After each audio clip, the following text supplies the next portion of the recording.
Good morning mga maring karat. So for today's video is gagawa tayo ng ice cream. Gamitin natin yung mangga. Kasi yung mangga namin, bali ang daming nasisira na. Kasi yung kalahati, yun yung may tusok na. Ayan, tinusok na ng mga insekto. So pero yung kalahati pwede pa. Yun ang gagawin nating ice candy para hindi sayang. Ayan, ang daming mga tusok-tusok. Kasi umulan na. Kumbaga, pag hindi pa umulan kasi may powder ito. May powder. Ngayon, pag was umulan na hugasan, yun yung kaya natutusok. Kasi yung powder na yun na nakabalot dito, yun yung pinaka-protection naman nila.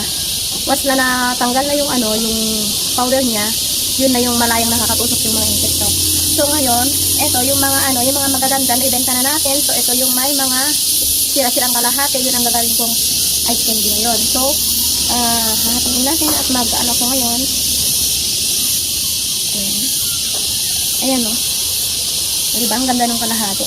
Pero yung kalahati nito, yan natin yung kalahati. Ayan. Maganda pa rin siya. Yan. Pero dito na sa malapit sa may balat. Ayan na siya. Ayan na, may sira na siya. So, ito ang pupunin natin, yung kalahati lang kasi. At gagawin natin ice candy. So, meron akong dito. So, tignan natin mga markong karorat. O, ayan, malinis yan. Malinis. Ito yung gagawin natin ice candy.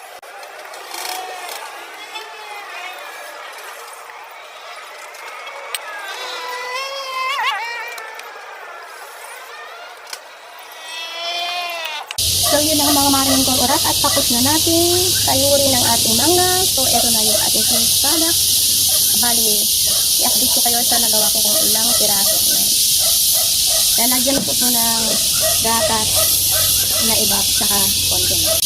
So, hanggang dito na lang ang ating video mga maraming kong oras at maraming salamat sa inyong panonood.